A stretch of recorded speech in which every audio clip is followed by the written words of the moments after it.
Tell me a little bit about your experience. Now, this is not the movie that's being released tomorrow, that opens tomorrow, but it's one, I guess, the one after this. You and Robert De Niro, do I have that properly? Yes, sir, you have that. It was called Awakenings. Had you worked with him before? No. Probably not. It was an amazing experience. I mean, two different styles of acting, obviously. It's yin and yang meet and go, whoa. I mean, here I am going, can I do this? And he's just like, no. And you look at him and you want to do something like, can I? Maybe not. Okay. Yeah. Did you ever, well, I guess maybe you did. You worried sometimes that you had not done something properly for him? Or all the time. A lot of time I felt like a hemophiliac in a razor factory. I was like, I'm sorry.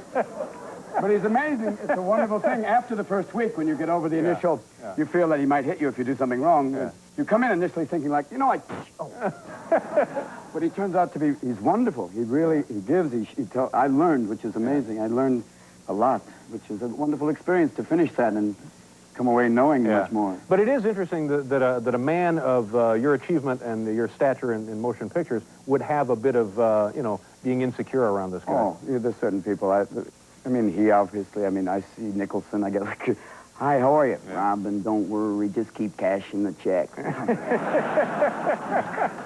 As long as you got a part of the T-shirt, you'll always eat. And there's some people I get very, I mean, it was amazing. About 8 years ago, I met Olivier, and I thought, oh, no, Mr. Olivier, excuse me. And he was like, are you wearing makeup? And I went, yes, don't. It makes you look effeminate.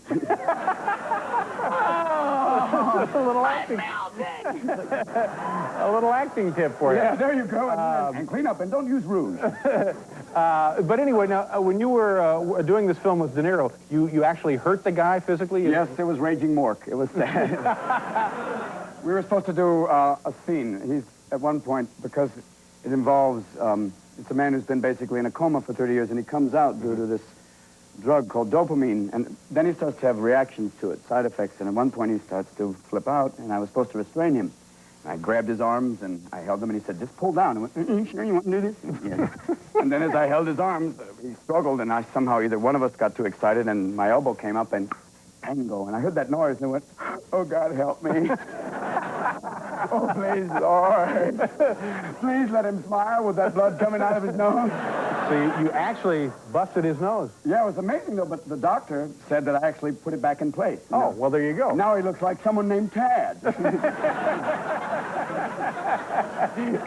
Tad De Niro. God, come on, we're having some mesquite.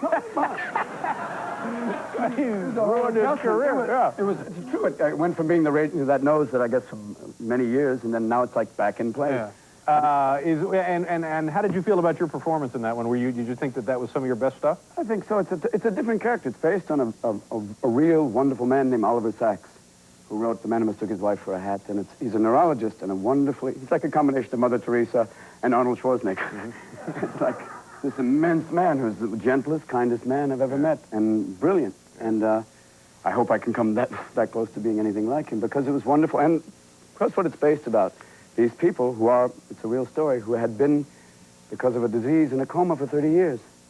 And then they came out. Mm-hmm. That's why it's called Awakenings versus Wake Me Up Later. Yeah.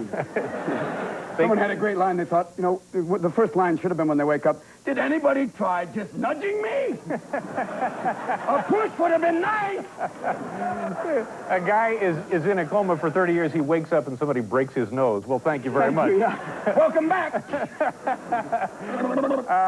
So anyway, now on to the new one, the one that opens tomorrow. Cadillac Man. Yeah, now this sounds like a big film. This sounds like a great part for you. It was different for me. It's wonderful. It's this kind of somewhat smarmy car salesman. Right. Not that they can be that, and people are going, really? New car, used car? Actually, car leasing, luxury car leasing, which is that fine line of, you know, it's kind of in the area. What is it? Well, you'll see. Come on down. Just get him into the show. Get him in there. Don't be afraid. I know you. Come on in. Don't be afraid. Just sit in. Don't speak English. Better. Come on in. It all takes place on Queens Boulevard. And I went to some of these dealerships and met a group of them, and they were great. They would tell the stories about selling, like, a manual transmission to a man with one leg, which must have been incredible. Oh, how am I going to fix it? Don't worry. And then they have all these... actually happened? They said it. It's one of those things where, as you leave, you're going, wait a minute. They basically, and their advice. I wanted to go out on the floor and try and sell cars, and I realized when somebody be going, it's Mort. I guess things aren't going that well. Boy, I guess Club Paradise didn't put you over the top. Oh, where's Minnie? You should have stuck with her, baby. I ain't buying a car from Mort. Boy, things ain't going well for you. You want to show us a clip of the film? Sure, why not? It's Cadillac Man. It opens tomorrow, and who else is in it? You want to mention other folks in the film? Pamela Reed, Tim Robbins, who was great. It's wonderful to find someone who can go with you. If you want to go out, he's incredible. Yeah. He creates this great, strange character. Do you know what we're going to see here? I don't know, but let me guess. It's the clip. About 35 seconds, and I think it's part of the movie, and it just kind of blows it, but hey, you'll see. It's a little bit like Dog Day Afternoon in the sense that there's a hostage situation. This is one of the points where I'm trying to talk him through it and get him out. Robin Williams here, Cadillac Man, opening tomorrow. All right. Opening tomorrow all across the country. Robin, always a pleasure. Have a great summer. Thank you for being here. Robin Williams, ladies and gentlemen.